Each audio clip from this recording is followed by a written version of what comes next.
What's going on, everybody? Thank you for tuning in. This is the Slugfest, episode 1. It's our first time on the mic. I'm your boy Gus. This is my man Rich, my co-host. What up, everybody? How you doing? Yes, sir. Yes, sir. How you doing, man? How you feeling? I'm good.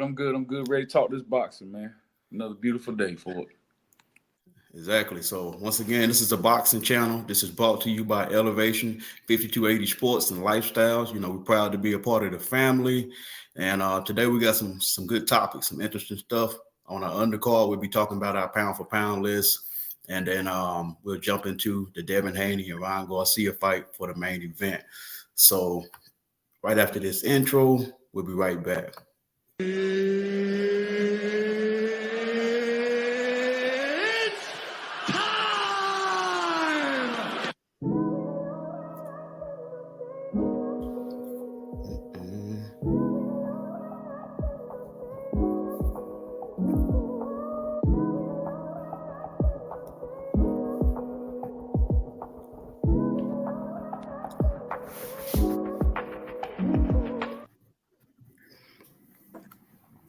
All right, we back at it.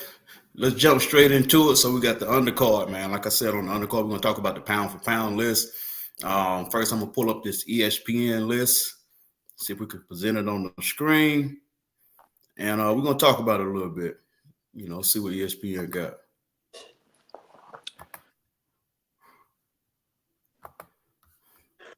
Let me know when you can see that on the screen. All right. But so this is ESPN.com. The latest pound for pound list I could find. So we're gonna go ahead and go from, you know, pretty much from number 1 all the way down. And they got Terrence Crawford, number 1. His previous position was number 1 also. Highly debatable position. You think TC is debatable at number 1? For sure. Most definitely. Hands down, the most overrated pound for pound fighter on the list, if you ask me. That's wild. But number 2, we got Monsters. We got the Monster Inoue at number 2. You know, his previous ranking was number 2, so he didn't move at all. I'm pretty cool with that ranking. Yeah, I can give it to him.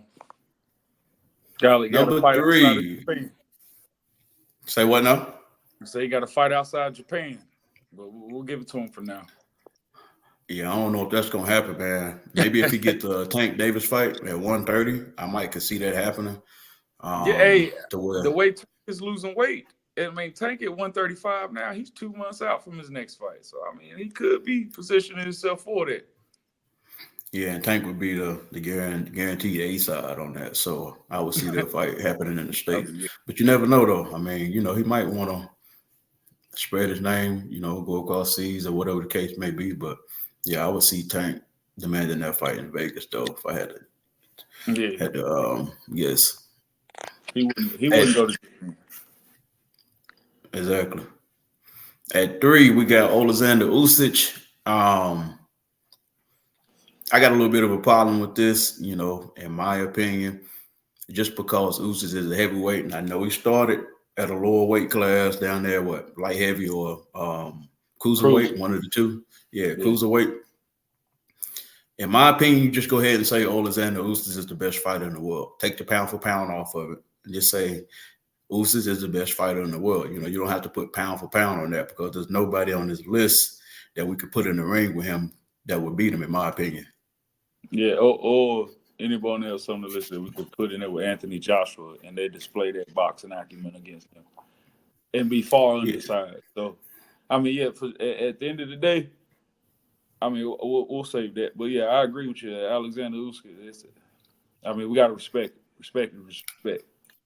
Yeah, the pound for pound list was created for the smaller weight classes because when you thought best fighter in the world, you were always going to say a heavyweight, especially back in the day, you know, when the heavyweight division was just crazy, you know. No, it was in the golden era heavyweights.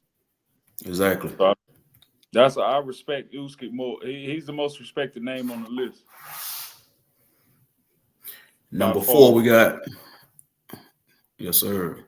Number 4, we got Canelo Alvarez. And I'm gonna go ahead and mention number 5, Dimitri Bivol, because I know Canelo's done a lot for the sport. He's done a lot, but as of late, Dimitri Bivol's done a lot as well as far and include the fact that he beat Canelo.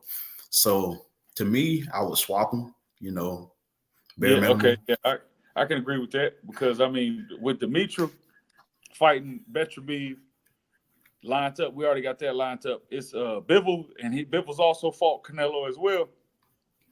He's doing what a lot of people see Canelo not doing. He washed him up. He ain't just fight him; he washed him up. He did. He outclassed him superbly. But I feel like Bivol is that special type of talent, and after he becomes undisputed, he might go up into the top.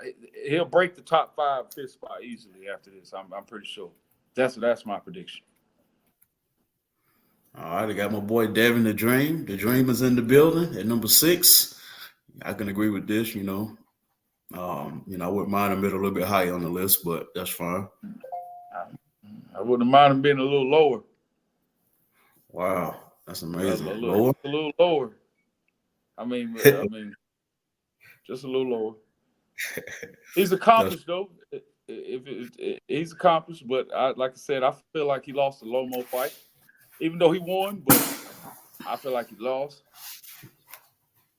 So I feel like Regis Prograis was a little overhyped because if I'm not mistaken, if like in 2022 or 2023, one of them they had Prograis. Some boxing aficionados had Prograis and they top 10 pound per pound, and we clearly seen that he's not that level of boxer. Talented, but not that level. Styles make fights, man. I think if you put Regis in there with some of the other top guys at 140, and you have a dog fight. Not saying he'll win, but you're gonna have a fight on your hands. It's not gonna be like how Devin looked against him. So I feel like if you put Regis Prograis in there with Rolly Romero, Rolly will sleep him within 3 rounds. Man, no, hell no. Like, what? Rolly? Honestly, Rolly just got in there with Pitbull Cruz. Pitbull Cruz will put him down quicker than Rolly. Who? Regis? Regis, he might have been something about 4 or 5 years ago, but he's lost a step and he's flat-footed and he's short arm, man. It's like a crab swinging at you. A crab. Let me see him. I gotta see him in a comeback fight, man. Let me see him in a comeback fight, and we'll have to see. I ain't trying to put a talented boxer, but when we talk about the new age guys, the 140 changed. 3-4 years ago, Regis was the man at 140. Now, he's on the bottom of the barrel with them top tier guys.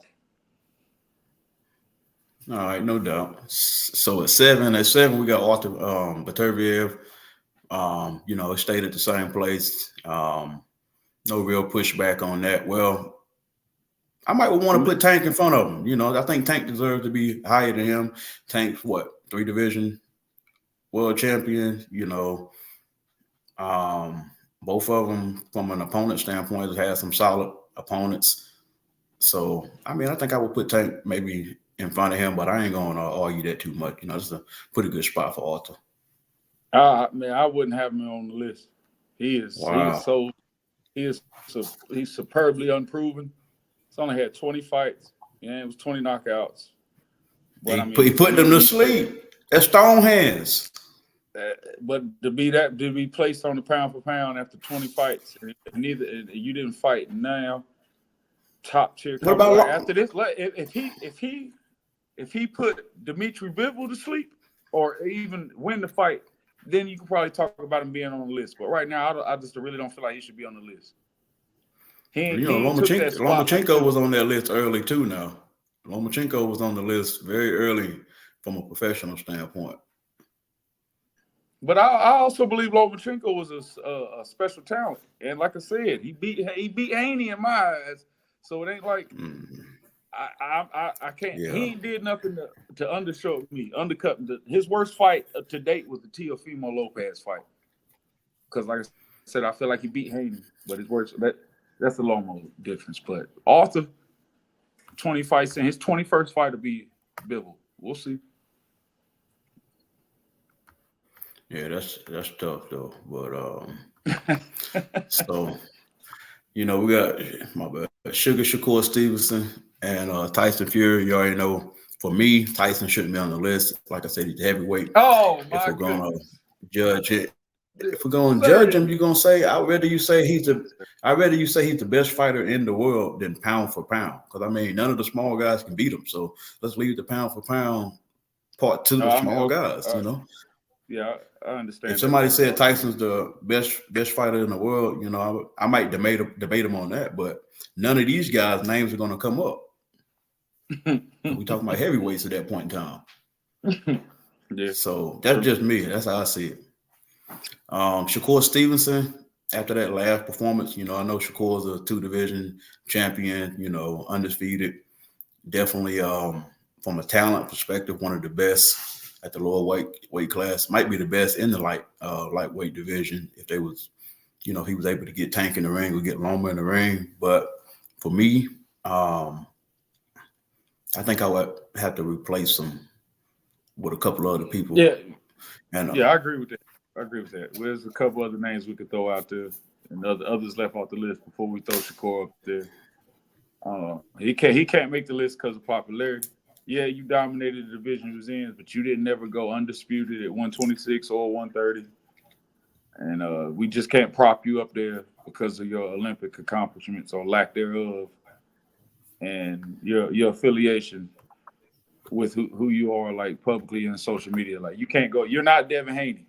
And Devin Haney is not Ryan Garcia, but there's levels to it. And Shakur, you're at the bottom of the barrel right now when it comes to demand to see as of right now. And I'm a Shakur fan, Shakur supporter, support him to death. But yeah, we got to see something, young fella. Yeah, that's for sure, man. That's for sure. So without further ado, big dog, let's jump into your list, man. See what you got over there. I already know it's gonna be some disrespectful takes on here. I'm gonna have a problem with about half of them, so let's go ahead and get to it. All right, we'll start it off right now. Number 10, number 10 for me is Dimitri Bivol. You got to put him up there off the Canelo accomplishment. Can't put him up there at the top, but we'll give him that for now. He got a big test coming up. We'll do that. Number 9, ESPN, Bud Crawford. You can't go up there. You cannot go up there that far ahead because of that one performance off Earl. Give me the rematch, do other stuff, but it's a whole lot of hoopla going on in boxing right now with that. But so let me ask you this real quick before you go too far into it. What are you taking into account for each one of the fighters to be on your list? Accomplishments, whether or not some of the fighters have faced each other or not faced each other. Okay. Losses in that off my pound for pound, like a lot of stuff is coming to determination. Whether you're resume in there as well. Lack of performing, underachieving in the fight. Just because you get the W doesn't mean you won in my book. Stuff like that. I got you. So go ahead. All right. My bad. All right. Well, number 8, my number 8 spot is the Dream himself, Devin Haney. I'll throw him in there at 8. This is ridiculous of me. I give him 8 for pound just because of what he has done, and then the lack of who's he done it against, and then who he lost against. The man, he's coming off a loss. He's got an invisible L on his record with me. He owe right now, but that number 7 spot, Lomo. Vasily Lomachenko. Wow, Loma ahead of Devin. Man, I got to put him ahead of Devin for the fact I feel like he won that fight. Outside of that, okay, cool. But that's just my personal opinion. We can argue that for days. Okay. Number 6. This is the one. Teofimo Lopez. I got him at number 6 in the spot. I ain't even that mad at Tio, throwing Tio in there. I know he got the loss, but Tio accomplished a lot. So, yeah, he got the loss, but he lost to Lomo. It wasn't a normal loss. He lost. Not Lomo, but he lost with Cambosis But that was just him hyped up after the Lomo win. That was a anomaly. That was the Joshua Andy Ruiz situation. That was an anomaly. Okay, number 5, I got Tank Davis. I give him that. I show him respect. He gets more respect than Devin or any other 140 pounders, even though he has not fought in the biggest fight. So par say.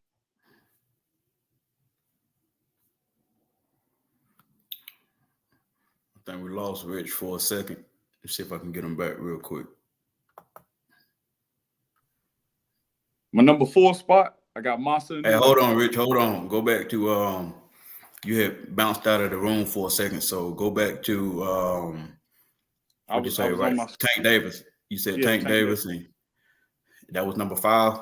Yeah, number 5. My number 4 spot is Masa Inoue. Okay. Give him that. My number 3 spot, coming off a loss, but still should be respected in what they did, and is moving into a new division probably in the next fight. Earl Spence Jr. in my number 3. Got him at 3. Got him at 3. Coming off the Bud loss, and I got him like that because we should be getting a rematch. Because Earl's in the ring clamoring for a fight. Bud's outside the ring clamoring for a fight, but we didn't get the rematch. So I'm putting Earl ahead of you because I'm pretty sure Earl didn't decide not to fight you. All right? This is my take on it. That's how we're going to roll. My number 2 spot, the monster himself, David Benavidez, who's going into his next fight, fighting at 175, becoming an interim champion if he wins that fight, setting up the Bivol or Beterbiev fight at 175. So I'm going to give him my number 2 spot, and he's a monster. And number 1 was I gave Tyson Fury, but in all actuality, it's Usyk. Like, number 1 pound fight in the world is Alexander Usyk. There's no arguing that right now for what he did and accomplished, and what he did to Joshua, and then what we saw Joshua do to this bad man they call Francis Ngannou. It's Alexander Usyk is the baddest man right now. Okay, that's my top 10 right there. I got a little problem with a couple of them, man. You know, I got to put definitely not so much your 10. I think your 10 was pretty solid, you know, with the names in there, but just where you got them arranged at. You know, I definitely love Earl over TC, you know, from a fan standpoint. I'm an Earl guy over TC, but I can't show TC that type of hate, man. To have him down there at 9, that's rough, B. At 9? Man, that's rough. He's 9. That's tough right there. Hey, look, he's 9 because who he fighting next? We don't even know who he fighting next. Hey, pound for pound, we don't even know who you fighting next. We know who you supposed to be fighting next. That was Earl. They say they're trying to set him up to get 2 belts some kind of way. Him going another route, you know, if Noah had to drop that belt. Yeah, there's nothing that kept you, Bud, you kept yourself from fighting Earl. So I'm putting Earl above you because Earl can go fight the same competition at a different weight class. But you didn't want to run it back with him, and he deserved that. So now he deserves to be ahead of you on the pound for pound because you got behind him, didn't want to do it again. You just want to run off into the – that's cool, do that. And now he's going to get the bigger fights than you. And he'll probably be more accomplished at the weight class because right now we don't even know what weight class you're fighting at or who you're fighting. So. And then I seen your hate and your disdain for Devin Haney. You're going to put Devin behind Loma. I'm like, come on, bro. Like, that's probably the most egregious one on the list. This man beat Cambosis. Devin Haney and Lomo, they could be swapped in and swapped out. I just put Lomo right above Haney because I feel like he won. But I put them neck and neck. I didn't have Haney numbers behind Lomo. I got them right there. You can swap them 2 in and out. But I just feel like Vasily, he needs that nod. Well, you probably gonna be a little disappointed in my list, then, man. I'll keep it a buck with you. So, all right, that's a solid list. Overall. You know, y'all let us know what y'all think of Rich's list, man. I don't think it's too bad from a top 10 standpoint. You can move them around a little bit, but overall, that's a solid list. I'm gonna jump into mine real quick. So I'm gonna start at the top the same way you did. At number 10, I got Teofimo Lopez. Okay. Okay. We'll see. We'll see how this plays out. He should be on there though. T.O. for At what he 9, I got my boy, the big fish, Earl Spence at 9. Okay. Oh, you got Earl where I had Bud at. Okay. Mm-hmm. Okay. At 8, I got Arthur Beterbiev. I think he's pretty solid at number 8. At 7, I got David Benavidez. At 6, I got Canelo Alvarez. At 5, I got Dimitri Bivol. At 4, I got Gervonta Tank Davis. At 3, I got the Dream, Devin Haney, baby. At 2, I got the Monster, Inoue at number 2. And then at 1, I hated to do it, man, but I had to put TC at number 1. I see we lost Rich, man. Coming back. No way. There's no way, man. There's no way you just did that. There's no way you. I had to do it, man. As the pound for pound because of belts he won in 2014 and stuff like that, man. No, man. So hold on. So I had, for me, I went your overall talent, your resume, your accomplishments, and I didn't put stuff like star power in there because yeah, for sure. I mean, have somebody like Ryan Garcia on there, but for me, that's kind of how I look at it. Bud Crawford, number 1. I mean, he's a 3-division champion, been undisputed at 2 separate ones. Resume part, you can kind of pick through the resume. A lot of guys that had a little bit stronger. Yeah, you got some guys that had a stronger resume, but you guys, most of every boxer who's 30-0 has a stronger resume than Bud Crawford. Most every boxer. And I had Earl at number 1 before.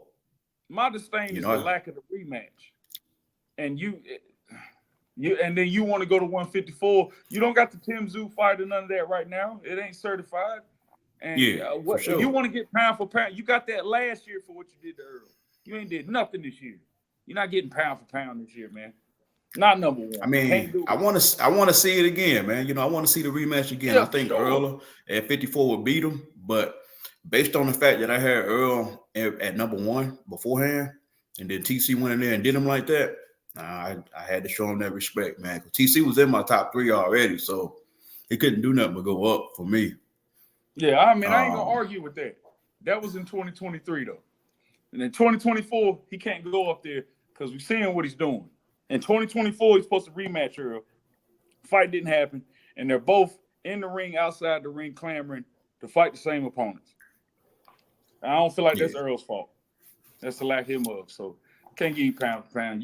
You dog walk Earl, and the whole what was going on with Earl stuff. That's a whole different conversation. But I can't give you number 1. Not in 2024. Show me who you gonna go fight next, Charlo.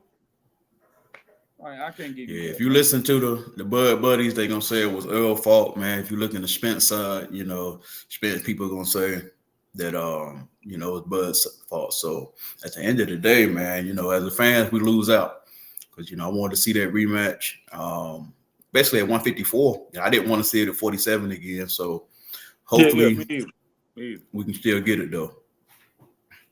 But besides that, you was pretty cool with the rest of the list.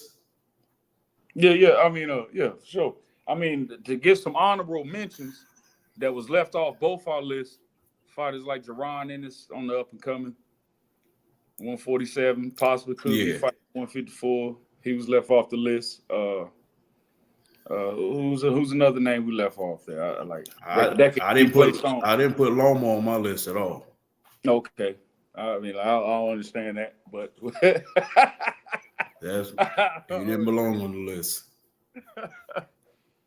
Well, and then another one we could remove based off their lack of competition outside of Stephen Fulton Jr. is Monster Inoue. He's really fought no one. He's fought in Japan. And we have the whole hand wrap conspiracy propaganda always behind every one of his fights, whether they're loaded or not loaded or under padded or over padded. So, I mean, that's one thing we could do. But I mean, that first Donaire fight he had, that was a pretty good fight. I think Donaire broke his jaw, if I'm not mistaken, fractured his jaw in that fight. So that was a pretty good dog fight. But for the most part, yeah, like you said, he pretty much just washes through people. I think they had Butler down there. Was supposed to be a challenge for him, and Butler was scared from the get-go. So yeah, Monster, besides Fulton and maybe the Donaire fight, that's all I can recall. That was, yeah. And every last one of the fights has been in Japan. I think they said he's fought outside of Japan in his earlier fights, but his last 15 fights probably been in Japan, and we all know. Talking about when he was fighting them cab drivers and truck drivers. Yeah, he probably had a couple fights outside there. But other than that, yeah, he's been out there. So, but all right, not too crazy on the pound for pound list. I think both of them was pretty solid. ESPN list actually wasn't too crazy. Before I looked at it, I was like, man, they're gonna have some wild stuff up here, but it wasn't too crazy. So. Y'all let us know in the comment section what y'all think about those pound for pound lists, and we're gonna get ready to jump right into the main card. And the real reason we here to talk about Devin the Dream Haney when he put hands on Ryan Garcia next weekend. So as y'all can tell, man, you probably already know I got Dev, baby. I got Dev in this one for sure. Yeah, now I'm King Ryan over here. It's King Ryan. I don't speak no Spanish, just like Ryan Garcia. That's how you know I support him. let the people know what the nickname is you gave Ryan Garcia, the disrespectful nickname. Look, listen, people out here. I know this might seem like an outlandish take, but I'm telling y'all now. Number one, after this fight, we'll probably get the Tank and Ryan 2 fight. Number two. The name of that boy after this fight should be called the Mexican Ali. That's false. He's the Mexican Ali. They love to hate him. They trying to put him out there like Ali now all on social media. They trying to Ali him now. Talking about stop the fight. He need to go get checked out by doctors. The fight shouldn't happen. Ain't nothing wrong with it. I'm telling you, man. It's going to happen. It's going to happen. Got full confidence in him. All right, so y'all hear the insane take that man got. He going with Ryan Garcia. I'm going with Dev in this one. A little bit later, we'll get into the actual predictions on how we think the fight's going to play out closer to the end. But I wanted to jump straight into, this is two of the guys that when they were coming in, I think you add in Teofimo Lopez and who was the fourth guy? They had the Four Kings. They were calling them the Four Kings. There was Tio, Ryan, Devin, and Tank. Yeah, exactly. How do you feel about that now? Do you still feel like this is the four guys still that should be looked at as, I guess you could call them the Four Kings. I wouldn't put them in that exact category, but I get what they're trying to, I mean, right now, because Ryan has fought 2 out of the Four Kings. Right now, he's lined up. He done fought Tank. He's about to fight Haney. He tried to set the Teofimo Lopez fight up. That didn't turn out the way whatever, but we got the Devin Haney fight. So outside of maybe you trying to throw Shakur in there or something, or throwing Lomo in there, but I mean it's still Ryan, Tank, Devin, and Tio. It's still them. It's still them. I mean, you can't knock Tio if they want to talk about his Ortiz performance. I mean, hell, he boxed the hell out the dude that was running. Mm-hmm. So I mean, I still I mean, it ain't changed. It hasn't changed. They've just two of them have fought the same person, and hopefully we'll get a couple more down the road. This leads into other ones, but the Four Kings still the Four Kings, even though they're all at 140 now. I love it.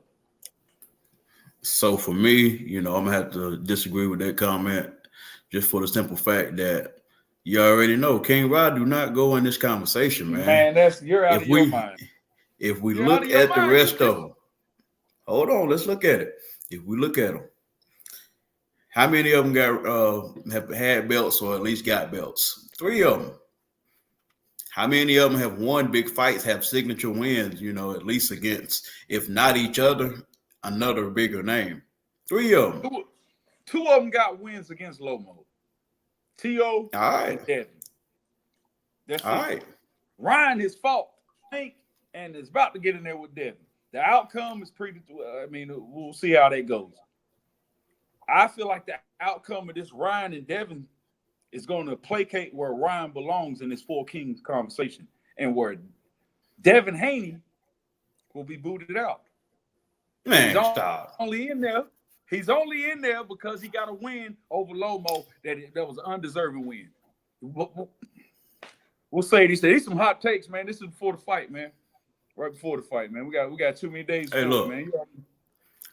I think it was tailor-made, was right there on a platter for Shakur Stevenson to take that Fourth King spot in his last fight versus De Los Santos. But, he underperformed, didn't put on a good performance. So I can agree. That I think that left the door open, man. So you're going to be shocked, man. I actually think what's about to happen, which we'll probably have another show to do a deeper dive into this, but that Fourth King spot going to be taken by my boy, the Ghost.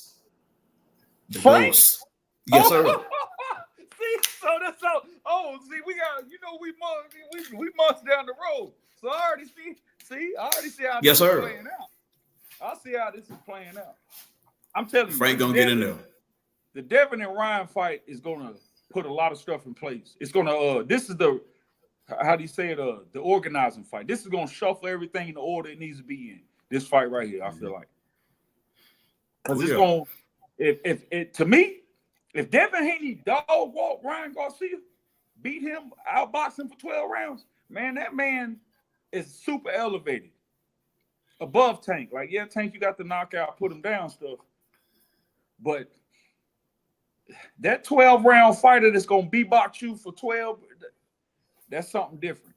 That's something different. We've all seen the power puncher, the big hitter. We've all seen that. If Devin Haney can show me that he can get in there with a dangerous fighter like Ryan, it's the most dangerous fighter he's ever been in there with. Like, straight up. It really is. And if he go in there and nullifies Ryan and makes him non-dangerous, I don't like the boy, but got to respect it. Don't like him at all. We got to respect it, but we'll see. All right, yeah, it's definitely going to go down. So I think, closing out that Four Kings conversation, that there's still more that we got to see happen before I can, really give a full assessment on it. I definitely want these guys to fight each other. That's the whole purpose of the conversation, or what the fans definitely want to see. Want to see T.O. and Devin mix it up. T.O. and Ryan, T.O. and Shakur, T.O. and Frank. Devin and Tank. We want guys. the Devin and Tank. As boxing fans, we want that fight. We want Devin and Tank. So let's stay on that. Let's stay on that real quick. Let's touch on that real quick. Devin and Tank. Who do you think should concede to the other guy? Should Devin move down 5 pounds, or should Tank come on up? I feel like Tank should move on up, and then Dev concede contractually the same way he conceded towards the Ryan Garcia fight. It may be a little more with Tank. I don't know. They might try to big boy him, but that's the only way the fight's gonna happen. That's gonna be a rehydration clause in there. Oh man, I mean, Ryan told everybody, don't do that. Ryan showed you, and it was like, oh, you quit. They was like, man, you don't understand what he was in there on. So I doubt Devin Haney. Devin Haney doesn't need that fight that bad to where he would placate himself under that. Now, only way I can say we get it is if we know after this Frank Martin fight, Tank say that he's moving up to 140. But if Tank say he's a 135 career, I mean, that fight will probably never happen. And Devin will move on up to a bigger and better fight. Devin versus Jaron, all the Tank fight. Tank, you're 30, 31 going on, almost 32, 3 years from now. We ain't going to be worried about Tank Davis fights if you're going to keep fighting the same level of competition. And if you get upset in this Frank Martin fight, which my colleague feel like it's highly possible. Highly, I don't, not at all, but we'll see. Yeah, we'll see, man. Like I said, we'll do another show. We do a deeper dive into it. I just wanted to, get some clarity on how you felt about that. So, um, let's move into the next part of your conversation. So like I said, we got Devin Haney and Ryan Garcia about to mix it up. How much do you think the amateurs will play a role in this fight? As far as these guys have fought each other 6 times. I think the record is 3-3 with Devin winning these last fight. Yeah. I feel like honestly, it don't play no part in the fight other than bragging rights before the fight. It's just bragging rights and stuff to talk about, or to give both of them confidence. Like, well, I can do this. I've been in there with you. But I don't think it holds no weight right now with the spot both of them at in their career and the fights they both been through. Like, they can't take that. What happened to amateurs is amateurs, y'all. I don't think it holds no weight right now. What's gonna happen? Well, I think Devin's last fight with Lomachenko holds more weight into this next fight going in with Ryan and the Regis Progress fight. 2 big fights, 2 talented fighters, and then Ryan getting his mojo back with coming off a knockout performance. But amateurs, I don't think it holds no weight right now. Not the age they're at. If they was 22, 21 fighting each other, yeah. But the age they're at now and the big fights they both already had, I don't see it playing no part. Okay. I think you said one interesting thing that I kind of agree with. I think from a confidence standpoint, both guys know they could beat the other guy. And both of them know they could lose to the other guy. So it's already been a reality for both of them. So I think that kind of plays a part, especially for Ryan Garcia. Both people look at him as the underdog. So that gives him that extra boost of confidence that, hey, I don't beat him before. So I don't want to count Ryan out totally, but, I still lean towards Devin just based off of, recent history and stuff. So, okay, interesting take as far as the amateurs. No doubt. Let's talk about the skill sets, man. Which fighter you think has the overall better skill set, in the ring, going to be able to pretty much impose his will or at least just control the ring for the majority of the time of the fight? Well, I mean, in my opinion, I feel like Ryan can control the fight and Devin Haney can control the ring with his boxing skill, footwork, staying away from Ryan's left hand. Like, he can control the ring. But Ryan, if he pushes the fight and becomes a Mexican, puts his head down, foot forward, Mexican-style boxing, and coming for the KO, that could deter a little bit. That could frustrate Devin.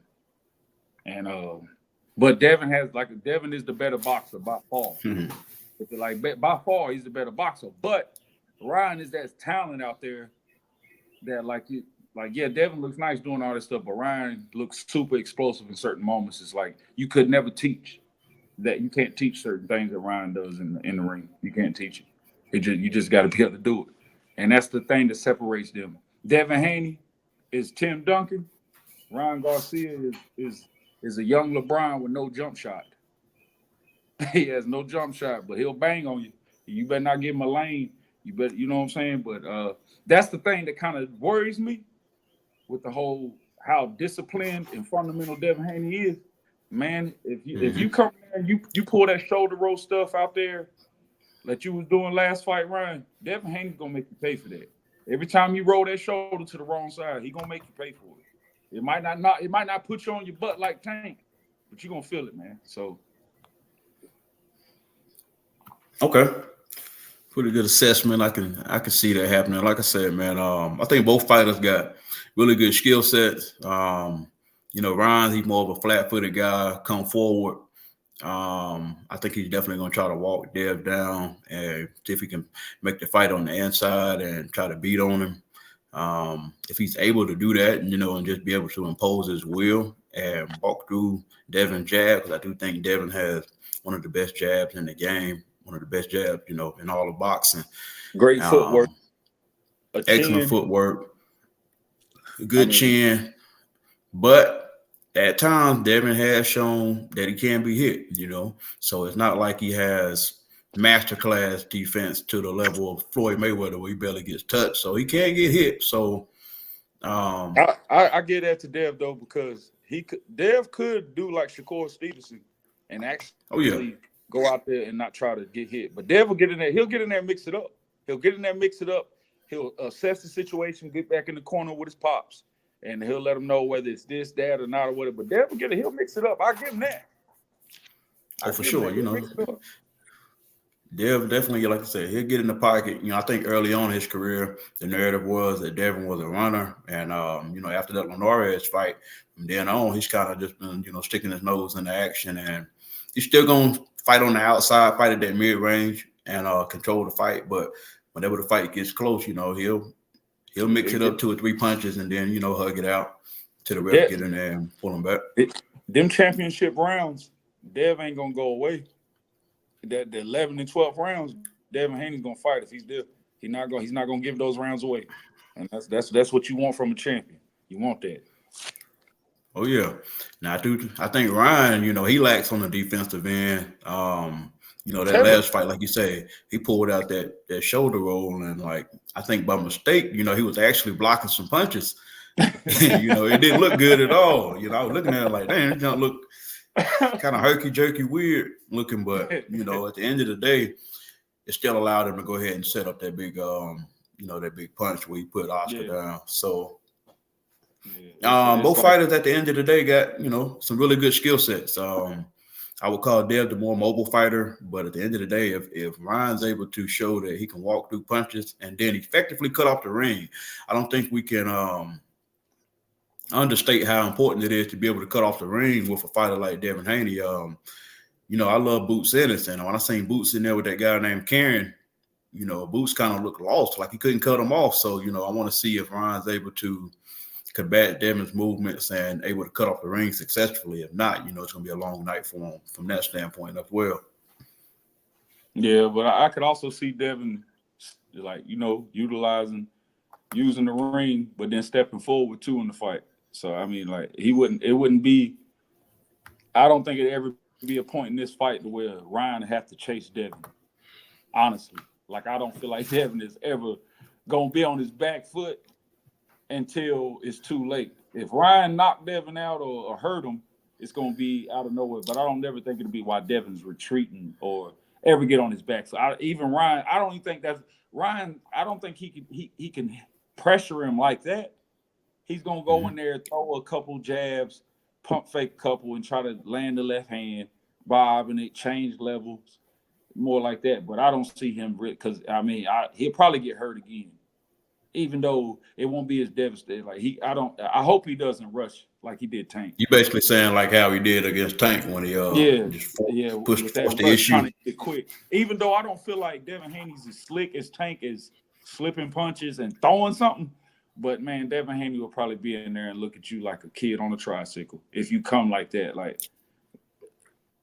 Just be more organized. That's why I hope the Derrick James stuff is paving his way. We're going to see a different Ryan, hopefully, a more composed, patient. That's what they both got to be patient in this fight. Dev can't go in there trying to just dominate him, and Ryan can't go in there and as soon as that bell ring thing, he's going to knock Devin Haney out. He's Devin Haney for a reason. Don't do that. Yeah, I think it's gonna be action packed because I see both fighters coming in at 165 plus. Between 165 and 170, maybe somewhere in that range.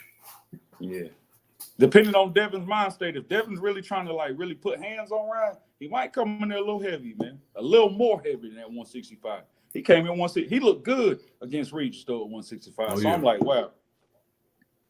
Oh yeah, I agree. Look good, so. So next up we got the resume. How do you feel about their resumes? Is both of them pretty good? I don't think you can argue that Devin has the better resume, but how do you look at Ryan's resume? Is it still a solid resume? Yeah, in the terms of this era in boxing, because Devin Haney's resume is by far better because he got undisputed. He actually accomplished that. He did that, whatever. And he's also had big fights. The Lomo fight was a big fight in my book in boxing. That was one of the fights that's man, we may never get there. Got that.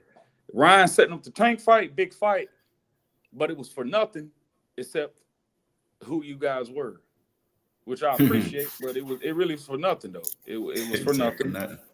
It was for nothing. It was other than just us getting to see that fight. So, yeah, Devin Haney's got the better resume in boxing. He's more accomplished, and I feel like Devin cares more about boxing accomplishments. Like Devin actually cares about belts and other stuff like that. Other than the Tank and Ryan, the new fad is just big fights, fighting the best. It really don't. Ryan's, like you said, he's never held a belt, so and maybe his mind state to change if he actually captures one. But it just seems like that's what they're on. Like after this fight, Ryan will be trying to fight T.O. or Pitbull Cruz. It'll just be big fight after big fight. Yeah, I can see that, man.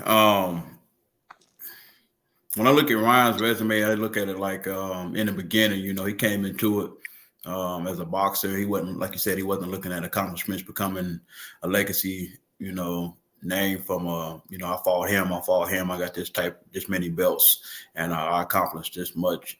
I think he was, a social media star, and then, as time goes on, he had gained more of a love for those legacy things. So I think that's become something that he really wants. We just lost Rich. Let me see if I can get him back.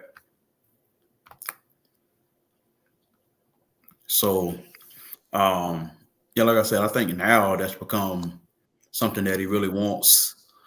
And I think from here, like you say, from the Tank fight on, his resume, if he's able to win this fight, his resume is really going to take off. But besides Luke Campbell, I think he fought, what was the Farmer? It was Jose. Now he fought Javier Fortuna. That's what it was. Oh, yeah. He fought Fortuna, stopped Fortuna. Even though Fortuna's a smaller fighter, I think he was coming up from, 130? Not too many fights before that and fought him. But I will say this, though. Ryan did have a chance for his resume to actually be even better than it is. A lot of people don't want to admit it, don't want to bring it up, but Ryan ducked Dev the first time. He had an opportunity to fight him. When he became the mandatory after that Luke Campbell fight, Devin was at the fight waiting for Ryan to call him out, and he ended up calling out Tank Davis. And, I know the narrative, everybody say you can't duck Dev and go fight Gervonta, but the man went and fought 2-3 other fights before he even got to the Tank Davis fight. So, from that standpoint, he could have had an even better resume. But, at the end of the day, he ain't scared of the man. Yeah, getting in the ring with him now. And he already fought him several times. And he had a AKA mental breakdown in between all that, in between him and that Dev fight, supposedly supposed to be set up before Dev went to Australia and took Kambosos out back. But we're getting it now. We're getting it now. So we'll see, man. And I'm glad I can't say that because I feel like Devin Haney has gotten much better as a boxer in the last 3-4 years, and I feel like Ryan is progressing, but it's not at the same rate or level Devin's been at. Outside of his that knockout power and speed, that's what keeps Ryan alive right now because it's stuff you can't teach. Like if he could just, we'll just see on the 20th, man. We'll see.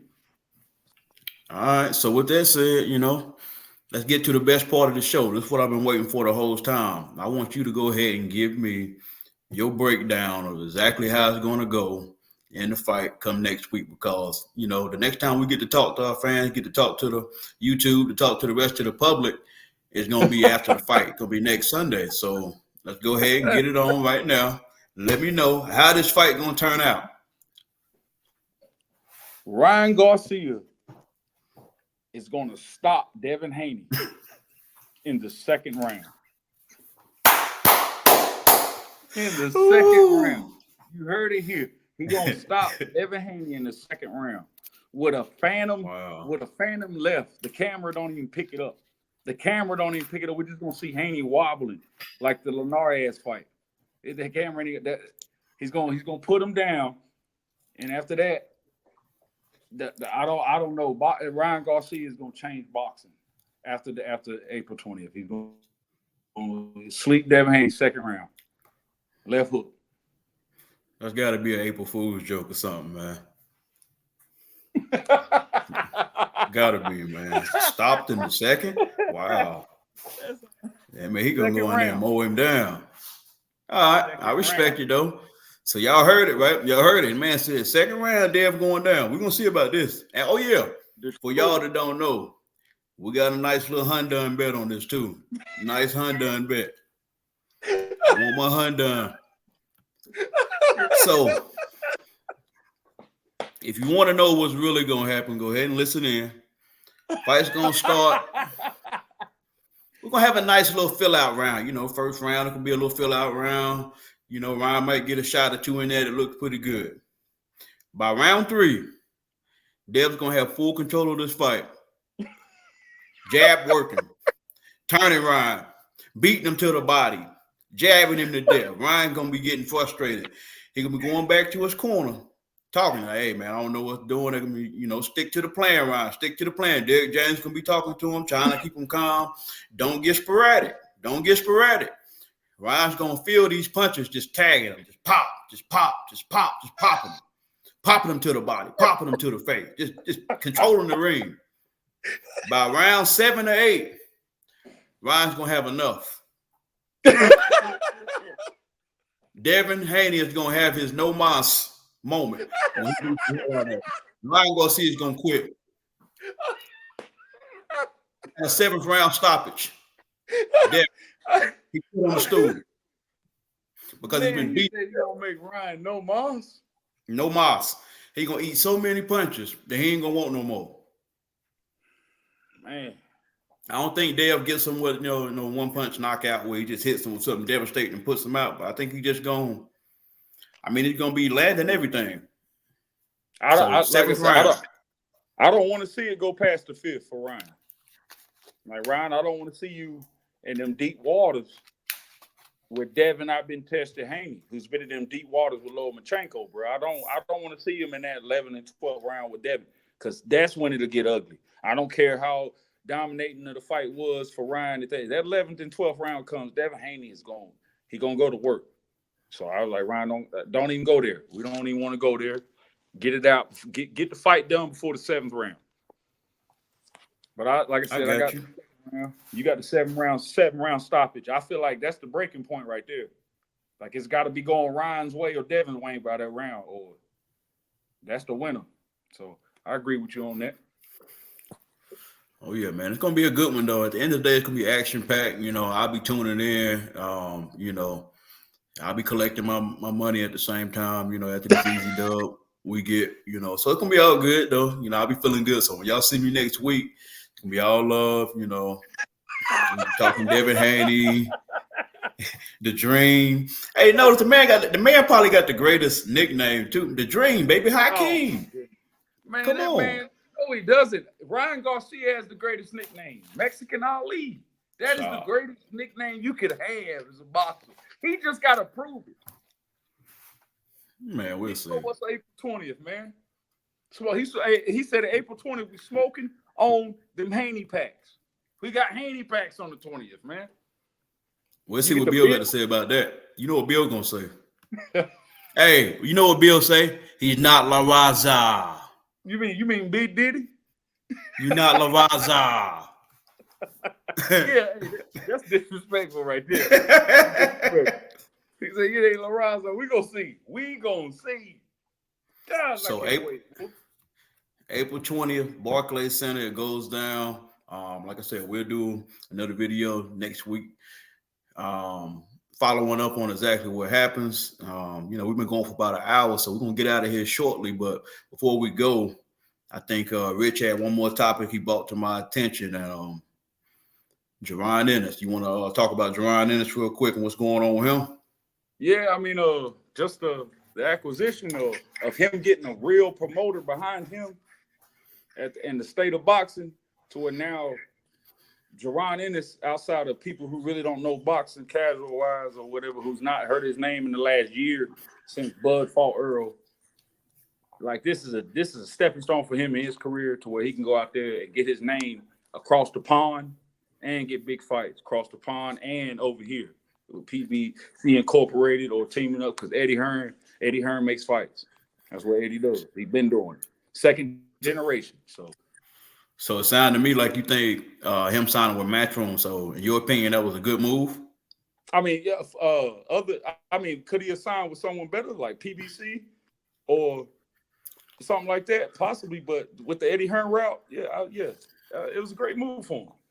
I mean, he don't have no. I've been saying 147 was dry, and most of the 154 and 160 guys, they're across the pond and stuff. And Jaron's at the point where he wants big fights and want to be tested, and he can't get that really too much in the States at 147 if he ain't getting the Bud fight or the Earl Spence Jr. fight, or if he don't move all the way up to 154. Like I said, I mean, but he said he wants to become undisputed, so it's going to be a long road down there at 147 more than likely. Yeah, I want to see what Eddie gonna do for him, man. I know. I want to say on the card that's coming up next week, or one of these cards that we got coming up, two of the guys that he could have been fighting to, hopefully unify the belts whenever Crawford drop them. They're lining these guys up to basically get title shots. Mario Barrios is about to fight someone, and Emmanuel Stanionis is fighting, and both of them are fighting for the interim titles to get in the mandatory position. And I thought it would have been better. Fight. Go ahead. The Mario Barrios belt fight, it ain't for the 147 belt. It's not for the belt. It's for the mandatory position because Crawford still got him. But what I'm saying is, it could have been lining. It's not the 154. No, it's 47. They got him on. I'm pretty sure it's for the 47. They got them both going for the. They've got them in line for whenever Crawford drops these belts. That both of these guys are going to get a fight for the belt, and then they're going to end up fighting each other to unify. And Jaron Ennis is going to be the one guy left on the outside. So my thing is, you could have been lining him up the same way Sebastian Fundor. I mean, I know Keith Thurman had to end up dropping out of the fight, but they ended up letting Tim Tszyu go for a unification fight, basically in his first title fight. After having that belt with Fundor, and that was for 2 belts. So they could have been lining it up the exact same way for Jaron Ennis, in my opinion. But the way it's looking, it's like he's going to be the odd man out. So maybe, this signing with Matchroom, he'll be able to line up those fights and get a couple of those fights because he said he called Emmanuel Stanionis' team and he called Mario Barrios' teams. And, he didn't get the response he wanted as far as to make a fight. So it's going to be interesting how this plays out. A lot of people have been talking about how he possibly should have went the PBC route to get the fights because, that's a lot of the backlash that Crawford's been getting for not going the PBC route, knowing that at 47 and 54 is a lot of those fighters. Go ahead. It's all placated on whether Jaron wants to really become undisputed at 147 or does he want to move up to 154 and get the Earl Spence fight, the Bud Crawford fight, the Tim Tszyu fight, the Fundor fight, the Charlo possibly fight if he's coming back. It's like that's probably what Eddie's setting him up for. He's setting him up for like 147, 147. If you ain't gonna get the next title shot in your next 2 fights to unify, go to 154 and get the big money fight. That's what I mean. I kind of see that's where boxing is heading towards. And then Jaron is like, bro, you're a hell of a talent, and really no one knows you out in America. They wouldn't know you if they pass you. Hell of a talent. Yeah, that boy get compared to Roy Jones, but like you said, he got to get his name out there. So, I'm not 100% sure what these other guys are signed to. I'm not sure what Barrios, if he's signed to PBC or I know he's not signed to Top Ranking for sure. Okay, Golden Boy, and then Stanionis. He Golden Boy. And Stanionis is Golden Boy. Okay, so they're Golden Boy fighters. So most of them, yeah, Oscar does business with Eddie, so I guess he could land those fights then. I mean, it's like I said, messing with Eddie Hearns is like it's like either side with Bob Arum or Eddie.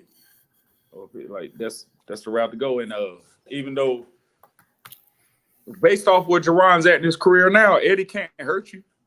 Eddie cannot hurt your career right now, bro. You're gonna be more well known. Your name's been in the news outlets more with just signing with Eddie than it's been in months outside of the whole I want to fight Bud, I'll fight Earl stuff. So we'll see.